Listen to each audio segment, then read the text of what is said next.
Hi, I'm Laura Cox Kaplan. Welcome to She Said podcast. Here on this podcast, we talk about the building blocks and the micro habits that help us create real and lasting influence. What do I mean by that? Well, we're talking about the kind of influence that helps you achieve your goals and whatever it is in life that you want to accomplish.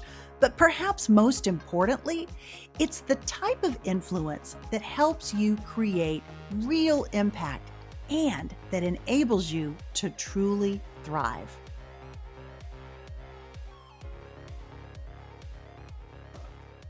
Hey friend, welcome to the podcast.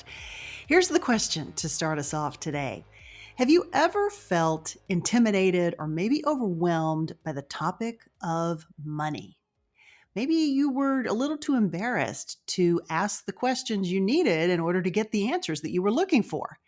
Well, you're not alone. There is still a lot of sort of pressure and maybe embarrassment around financial topics and feeling like these are things we should know the answer to, even though maybe we don't. And it is why I am especially excited to welcome this week's guest, who actually launched her own firm and wrote a terrific new book to break down some of those very barriers that are related to women and wealth and the questions that we tend not to ask, but that we really should. Regina McCann Hess is a financial planner with more than 25 years of experience.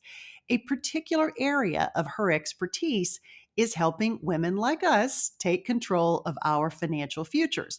And she has written a terrific new book on this topic. It is called Superwoman Wealth: How to Become Your Own Financial Hero. I've included a link to Regina's terrific book in the show notes for this episode 292. But in this conversation, Regina shares her insight on three particular topics that I want to highlight for you. The first is the power of those kitchen table conversations and how opening discussions about money with your partner, your significant other, and with your children can really help you transform your family's financial well-being. I love Regina's perspective on this topic. Second topic, breaking down barriers. And Regina talks about some of her strategies for helping clients overcome fear and maybe taboos that surround money. The third topic we talk about is taking charge of your financial health. And Regina shares something that she calls her 1/3 rule and a number of other really great practical tips for saving and investing. And I think most importantly, for building confidence in your financial decisions. So, friend, whether you're just starting out in your financial journey, maybe looking for fresh perspective, or maybe navigating the financial challenges and the uncertainties that are oftentimes associated with a career or life pivot, Regina has a lot of perspective and knowledge about that because she has navigated several career pivots herself. She shares her wisdom and her real world advice. It is useful and empowering, and I think you're going to love it. So, without delay, here is episode 292 with the fabulous Regina McCann Hess. Enjoy. Regina, welcome to She Said.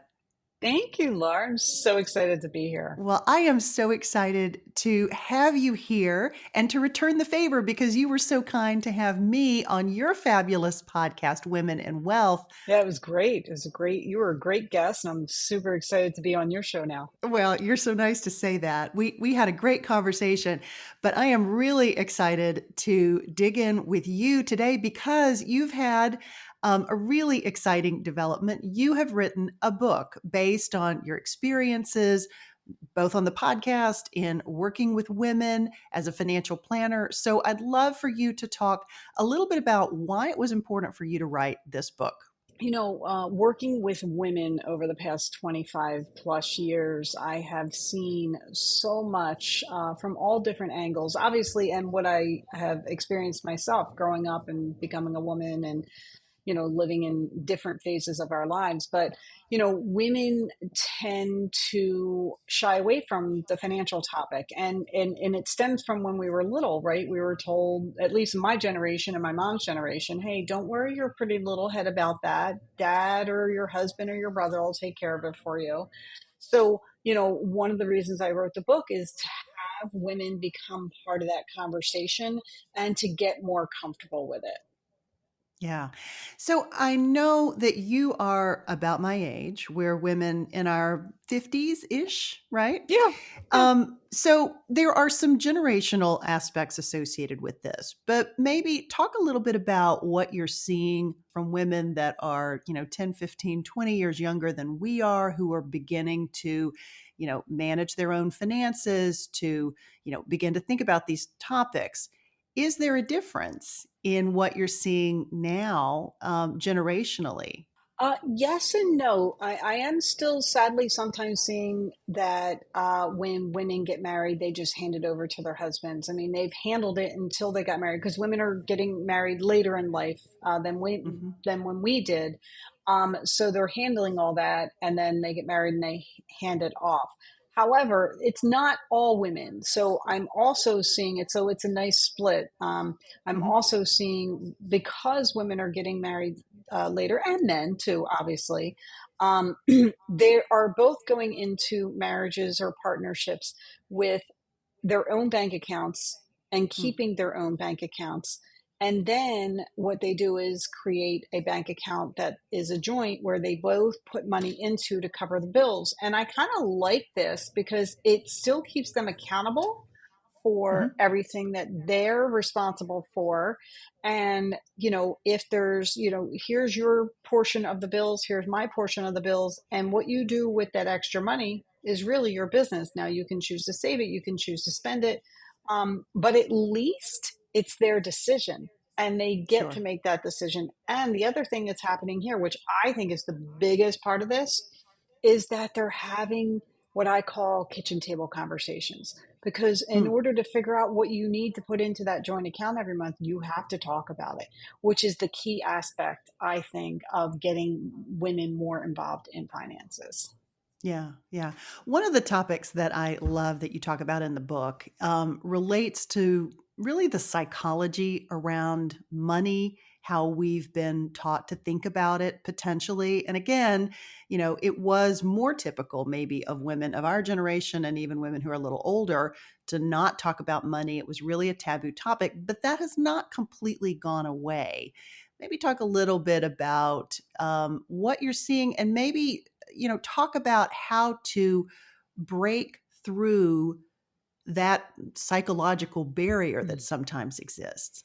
Yeah, that is an uphill battle. Even now, it's still an uphill battle, and that's why I keep referring back to the kitchen table conversation because never in our lives were you sitting at the kitchen table for dinner or any meal and money or finances were discussed. Never. It Mm, was so taboo, and it's still taboo. Sadly, I mean, it's still not something that people openly talk about. But I see again with the younger generation, I see the chance for that to change. And that starts with us having our kids at the kitchen table talking about money, talking about, like, hey, in an easy conversation for, kids going into college or in their high school, we're talking about, oh, let's go check out this college, let's go check out that college. Well, hey, mhm, let's also talk about how much it costs. And mm, what could that mean to you? What kind of debt do you want to take on board? What kind of debt is mom and dad going to take on board? What do we have saved for that? I've had those conversations with my kids, and it makes them take it a little bit more seriously, but it also lets them know that there's skin in the game here, and it's not you're not just there to have a good time. yeah. So, yeah, we need to transport that to other conversations as well. And I think just the more you do it, the more it becomes normal. And then you can have more conversations that broaden the financial conversation at the home. What about for families that are having real challenges with finances? How much exposure do you think is appropriate or necessary or maybe helpful for parents to expose kids to when they are having financial struggles? Yeah, that's a tough That's a tough spot to Sure. be in for anybody, right? But then also to talk to your kids about it. I'm going to say it depends. Obviously, you don't want to scare your kids, like, and them worrying, oh my God, are we going to be able to eat tomorrow? But you may also want to make them aware so that when you go into the store, they don't ask for everything in each aisle, as the littles do. So I think a counterbalance conversation, like, let's just say you took out a big loan to redo your house, and now the interest rates have, more than doubled, and, the payments are a lot closer to the edges of your Mhm. budget than you're comfortable with. That's where you could have a conversation like, hey, we redid this kitchen and it looks great and we're so glad we did it. However, it costs us a lot more than we thought it was going to cost, because anytime you do construction, it usually does cost more. You could just put it in those terms, like, hey, it costs us a lot more than it cost, than we thought. And, because of that, we're probably going to have to make some decisions about, like, where can we cut so that we can put our efforts here to get this bill down. And then when things settle down, maybe we, think about, spending that kind of money again. For me and my family, it's always whenever I need to cut, we're going out to eat less, because my family loves to go out to eat. And that's where I cut. Yeah, absolutely. So you come to this topic and to your work through a very interesting path. You did not start out as a financial planner. So I'd love for you to take my listeners through your journey, which is so interesting and really, I think, probably what sparked your interest in this topic. Yeah, yeah, it is kind of funny, because I grew up poor, so didn't even know what the stock market was, let alone to think that I should be part of something like this. So I went to college to be a nurse, and when I was graduating, I had a dear family friend say to me, "Hey, I want you to pick a stock for your graduation gift."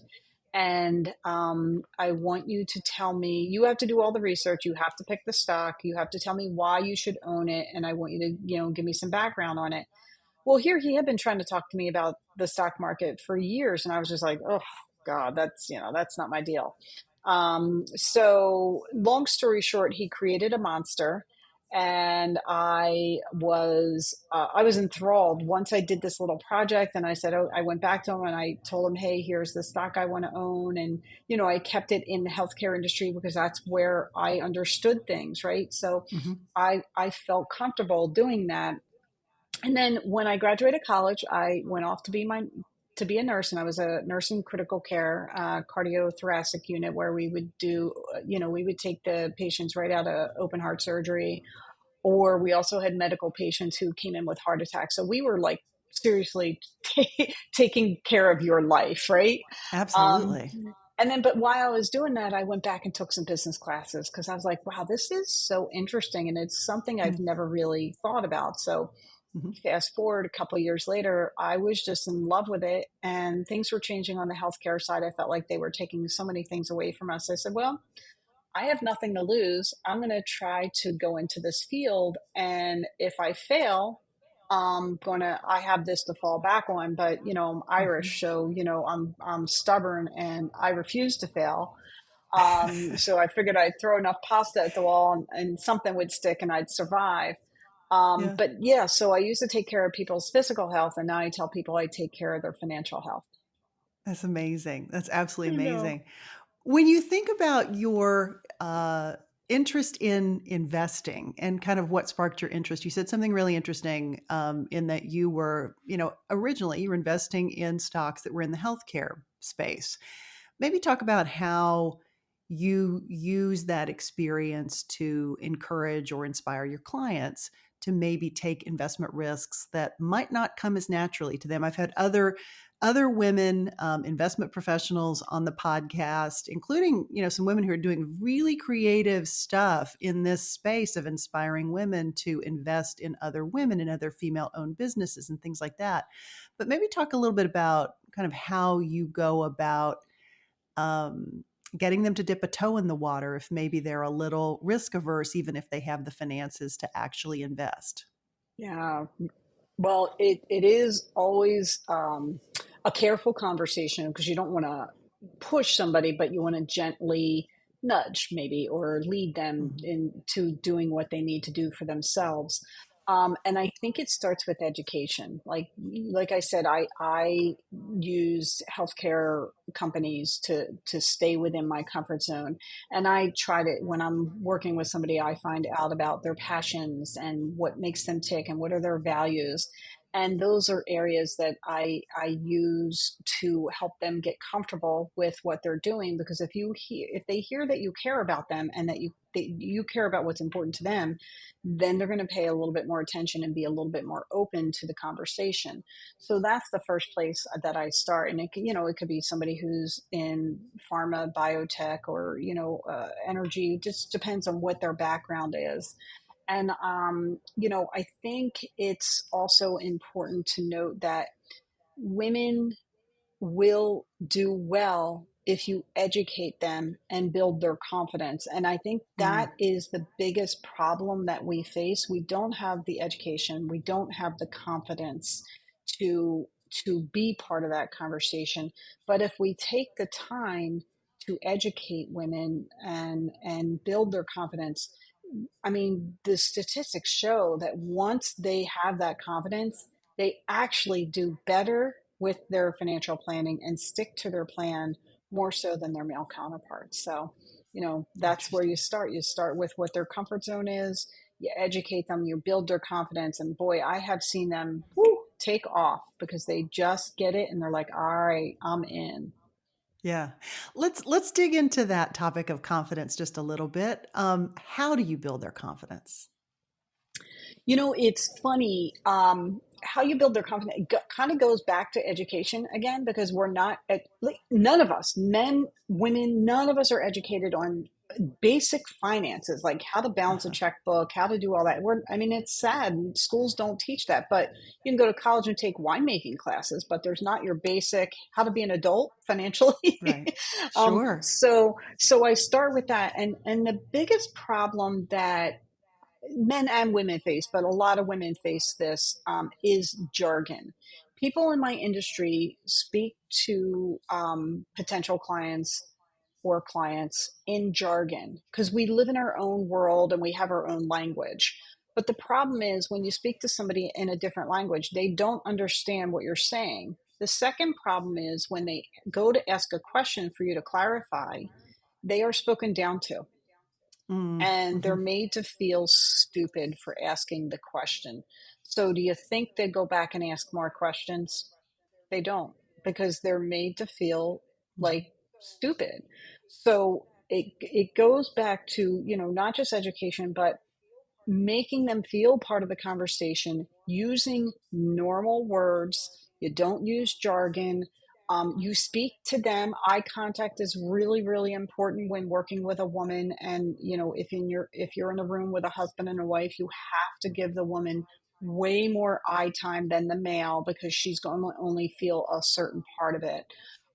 But once you do speak to them and answer their questions, and when they do ask questions, say, that is a great question, and it's a common question. Like you're basically validating them and saying, hey, it's okay to ask these questions, and you're encouraging them to ask more questions, and that helps build the confidence because then they understand what you're saying because you're explaining it in normal language. Yeah.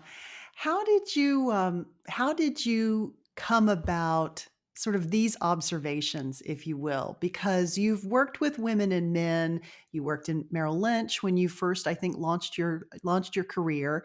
Maybe talk about how you learned that and anything that specifically that you noticed maybe that your male counterparts weren't doing in the same way.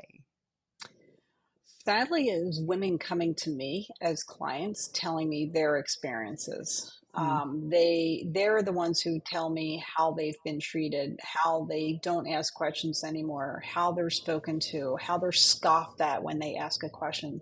I've also had clients tell me they're not allowed in the meetings. Their husband won't let them in the meetings, and I'm like, what? That is just not happening in today's world. But I mean, it right. still happens. It's I'm crazy. not kidding you. It does. It's really Um, crazy. Yeah, it is crazy. It's right. Yeah. So it really does stem from when people come to me, because they're tired of being treated that way. They come to me, and they're like mystified at the difference in how they're treated. Yeah. And then they start telling me, "Wow, oh, thank you for explaining that. I've been wondering about that. I've tried to ask that question, and they explained it in words I didn't understand. And then when I asked another question, they made me feel small." Mhm. I was like, "Oh," and your heart breaks. That's Right. not how it's supposed to be. Yeah. So yeah, my clients have told me that's how they've been treated. Wow. Your Hmm. business, you're serving both women and men, right? Or are you just Yes, exclusively yes. you work with Oh, both women and no, I men? love my men. I love my men. But I do have a special place in my heart for women because we need a little extra help because of how we were raised, Uh-huh. how we're pretty much ignored in the financial industry. And the financial industry is still about, and my part of the financial industry is 85% men. Yeah. And I will tell you, I've been in this industry over 25 years. We're just going to leave it at over 25 years. And that was what it was when I came into the industry. So it hasn't changed at all, male ratio to women in my industry. It just blows my mind. But it's a great industry for women if you can get past all the crap, Yeah. I you mean, know. why do you think that's the case? I mean, we can talk about, the various barriers to entry, but it's very different than what it would have been 25 years ago when you were just getting started. So Yeah. what is really the barrier that's sort of across the board? Why is there still why are there still so few women in your industry? I mean, I think if we could figure that out, we could be rich, Laura. Because I think the financial industry is still trying to, they're like, what did we do wrong here? Yeah. Well, I'm going to tell you a story. And this is, I think, repeated all over the country, and nobody pays enough attention to it to do anything. And it comes down to, you walk in, and are there people who can mentor you? So my niece, a couple years ago, got a great internship, like at a huge financial institution in New York. So proud of her, so excited for her. And she was the only female, and they pretty much ignored her. There were no female mentors, and the men mentors paid no attention to her, didn't spend any time with her. I mean, and I don't know if they spent time with the guys either. All I'm Uh-huh. saying from her experience, it turned out to be not such a great experience because she was not included on things. So that Yeah. was the one thing. So again, it comes down to if she had seen even one woman as a mentor there, I think her experience would have been completely different.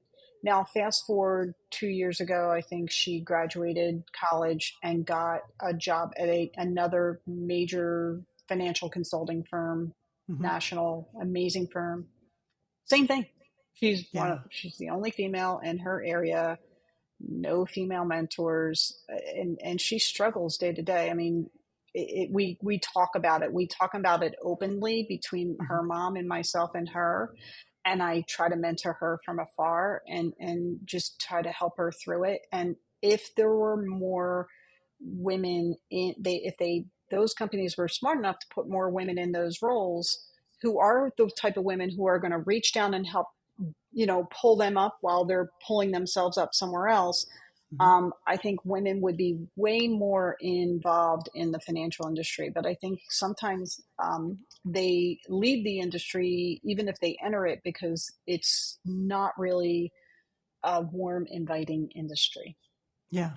Yeah. for anybody. And I think it's a tough industry. yeah, sure. Absolutely. But it has to there's an element of a vicious cycle that exists when you don't have women who can speak to the particular concerns of women and speak to women in a way that really resonates maybe a bit more directly. Again, not to generalize too much, but there is something to be said for women talking to women. It's part of the reason why I started this podcast. I love men. I'm Excellent. married to one, a really good one. I gave birth to one. I love my dad. Got lots of nice men in my life. But at the Yeah. same time, there is a unique conversation that we have with each other as women. And I think that has to be true as it relates to our finances.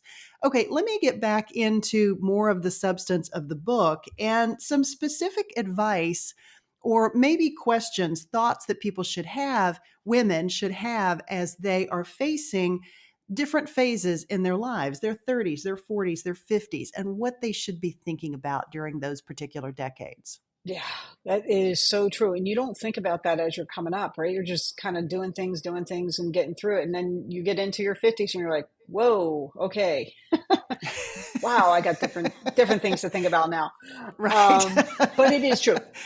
So like every phase, you have different challenges, you have different dreams, you have different financial things that you're saving for, and it's like when we were younger, people would say, "Oh, go so fast," and pay attention and enjoy it, right?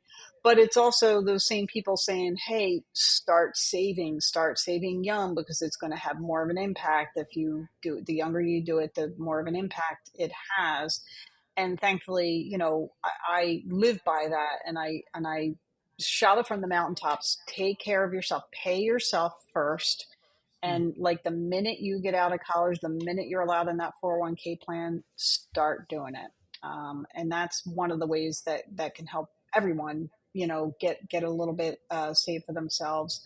The other thing, I also talk about this in the book, is the 1/3 rule, where anytime you get a pay raise or a bonus, 1/3 goes towards increasing your retirement savings, 1/3 goes towards your rainy day fund, and 1/3 goes towards pat yourself on the back. You can enjoy and spend that money because you did a great job. And it's easier to take that money and save it before it's in your pocket, because once it's in your pocket, it's hard to take that back out. Absolutely. How about at other phases? I mean, life happens. It is bumpy. We can't always predict the twists and turns and the pivots, both the ones that we don't know are coming and the ones that we think, I've been in this job for a long time. It's not really serving me in the way that I think, or it's not challenging me perhaps in the way that I would like it to. So I want to make a big pivot. Maybe advice for how women should think about their finances at these particular juncture points like that. It's scary. You know what? It's really Hmm. scary. But that doesn't mean you shouldn't do it. But you want to like literally count all your eggs up before you do something like that and say, okay, well, here's the situation now. Here are my bills. And I want to do this, but maybe I need to save for another 6 months before I take that leap so that I have a bigger cushion in case it doesn't work out as well as I think it will. And Hmm. like, so for me, when I went independent, I was like scared. And I was like a week before I was supposed to leave the firm I was with and go independent, I just got to a frozen section. I literally was doing something and I just froze. I'm like, oh my God, what am I doing? What am I doing? I have my husband, I have 3 kids, my mom, my brothers sometimes rely on me. Like, I could really screw a lot of people up by doing this. Mm. Um, but I was miserable and I hated work. I hated the situation I was in. So I was like, my Mm. health is more important. I'll figure this Yeah. out. But I didn't take that. It took me a year and a half. I planned that for a year and a half, that Mhm. I'm going independent move. And I saved and I saved and I put money away because I knew it would take me about a year and a half to 2 years to like get back to where I was on income stream. So, Mhm. yes, take those chances, take those risks, but do your homework first. Like, save the money, look at your bills, look at where can you cut, what is a must, what's a want versus a need, and have like the Starbucks coffee is not a need, it's a want. And I'm sorry, Yeah. Starbucks, I pick on you all the time, but it's just too easy. Right. um, right. So, figuring all that out, before you take the leap and planning it. Don't just be like Friday, you decide, I hate this job, I'm not going to do this anymore. And then Monday, start looking for a job. Like, that's not going to work. You got to do the planning. And I will say that, the week before I was supposed to leave and go to my own firm, I told you I had that frozen moment, like, well, oh my Sure. God, what am I doing? But I will also say, when in my industry you give your resignation in, you walk out, you walk over to your new firm, and you start calling your clients. So I gave my resignation in, I walked out into the parking lot, I didn't even get to my car. I felt like a 10-ton gorilla came off my back. I Mm-hmm. felt I could have floated to my new office. I was Mm-hmm. so relieved and so happy that I was doing what I thought was right for me and for my clients. So I'm not saying you'll all get that euphoria moment, but taking that chance and taking that risk, there's reasons to do it, and you have to go through the positives and negatives of what I call the good, bad, the ugly, right? Mm-hmm. But they have some upside to them too. Yeah. Did you when you left to start your own firm, did you leave with clients, or did you have to start from scratch and build your business from the bottom up? I started with clients. So in my industry, you go call the clients. You can't tell anybody you're leaving before the minute you hand your resignation in. And I mean, clients get angry about that because they think you should tell them. And I'm like, no, no, it's illegal for me to tell you, right? Mhm. So you get to your new desk, you start calling everybody. So it's a race for the client. And you're not guaranteed all your clients are coming with you. Sure. But you usually make a list of, all right, most likely, probably, and probably not. So you have a ballpark of, what you think will come with you. But there's no guarantees. Was that a particularly scary element for you in launching your own business? Very much so. Yeah. Very much so. But I was also at the point where I was not happy working in conditions where they were trying to force things onto my clients that I thought were not appropriate for my clients. So it Yeah. was worth it was worth the risk for me. Yeah.